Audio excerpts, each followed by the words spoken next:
Top Mom! Aujourd'hui, j'ai décidé de te parler de Dream Feed parce que je sais, bon, peut-être pas mieux que quiconque, mais quand même, plus que la majorité des gens, que les parents d'aujourd'hui sont à la recherche de solutions pour aider leur bébé à dormir plus longtemps.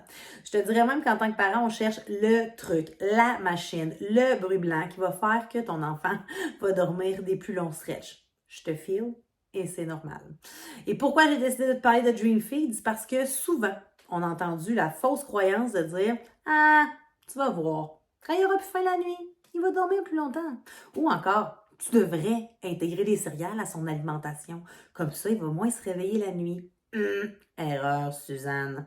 Les réveils nocturnes, c'est pas uniquement relié aux besoins nutritionnels. C'est vrai que l'humain, en général, enfant, adulte, quand on a faim, notre corps se met en mode survie. Le mode survie n'est pas nécessairement un mode adéquat pour s'abandonner paisiblement dans les bras de Morphée, n'est-ce pas?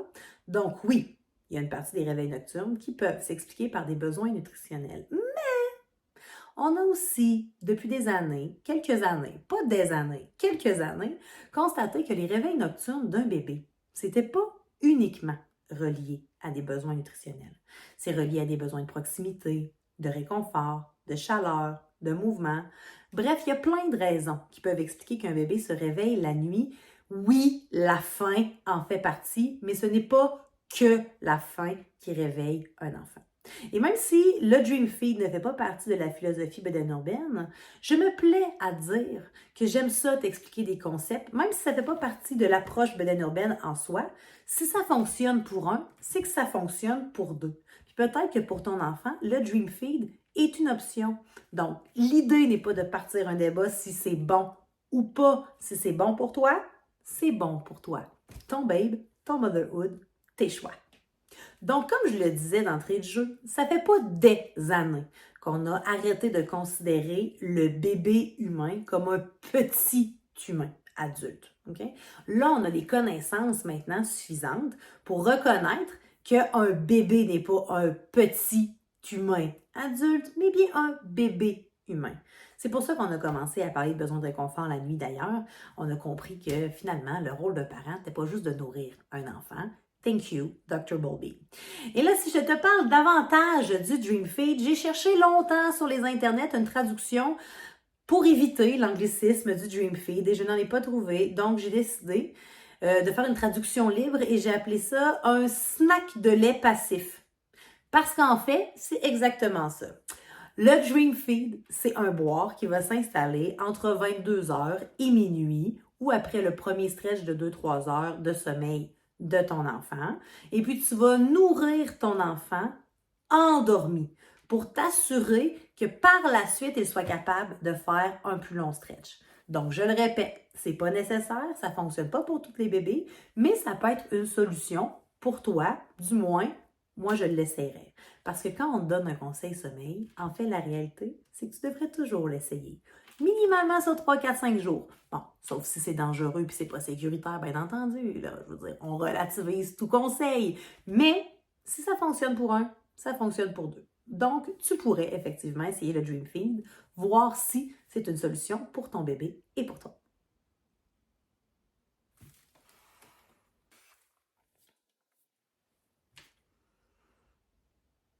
Que ton enfant soit allaité, nourri au biberon, le principe reste le même. L'idée, c'est d'essayer d'aller chercher une prolongation du premier stretch de nuit en lui donnant un petit kick d'endorphine que la succion peut amener.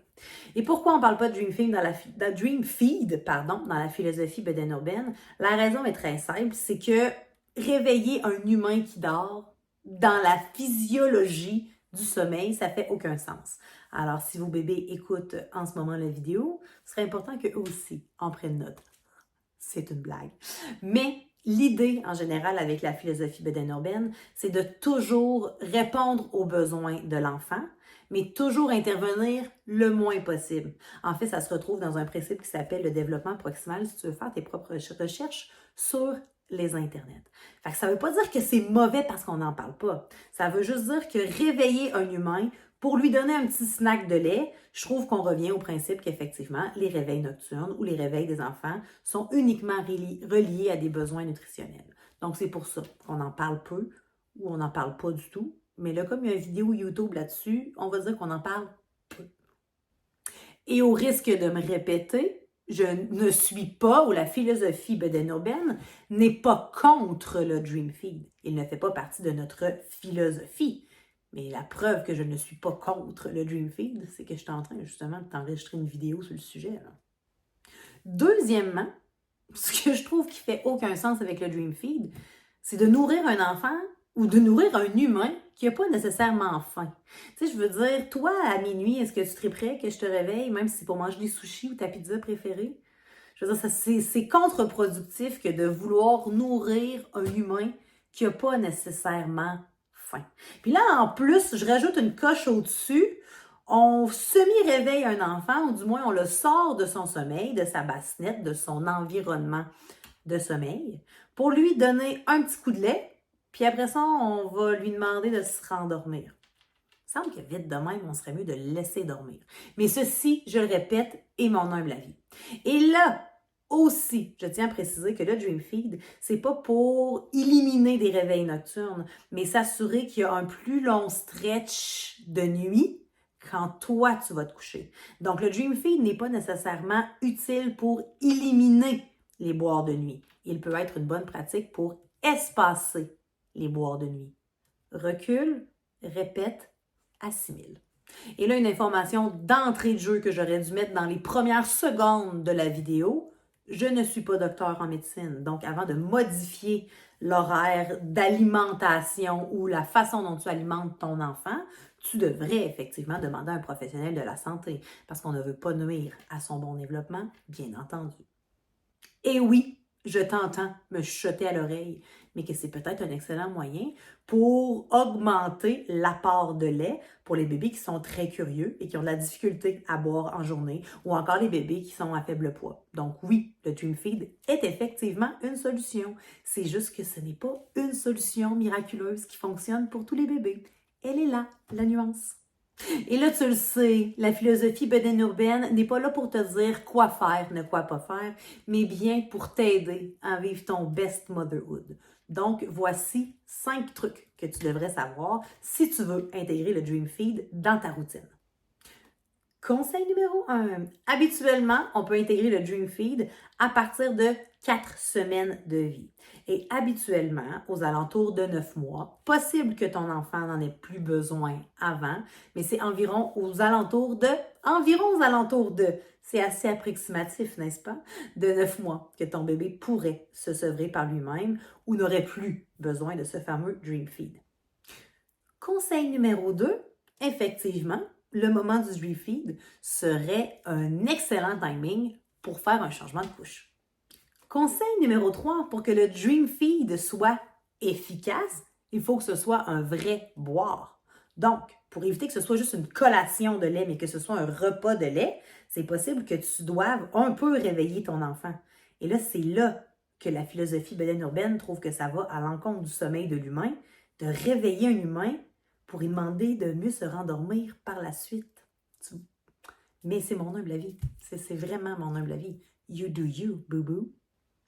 Mon conseil numéro 4 est un peu redondant du conseil numéro 3, mais pour que ce soit vraiment très efficace, le Dream Feed, il ne faut pas que ce soit un petit étouillage, il faut que ce soit un vrai boire, pareil comme un boire de jour. Sinon, si ça reste une collation, ben, le principe du Dream Feed devient un Dream Feed de collation, puis là, on n'est plus dans le même concept. Conseil numéro 5, avant de constater si ça fonctionne ou pas pour ton enfant, tu peux pas l'essayer juste une nuit puis dire « Ah, c'est vraiment pas quelque chose qui fonctionne pour nous ». C'est le genre de truc que tu dois essayer. Mais d'ailleurs, ça, c'est un truc que je donne quand je parle de sommeil en général. Tu dois essayer ce truc-là sur 3, 5, idéalement 7 jours avant de prendre la décision si c'est une solution ou pas pour ton bébé et toi.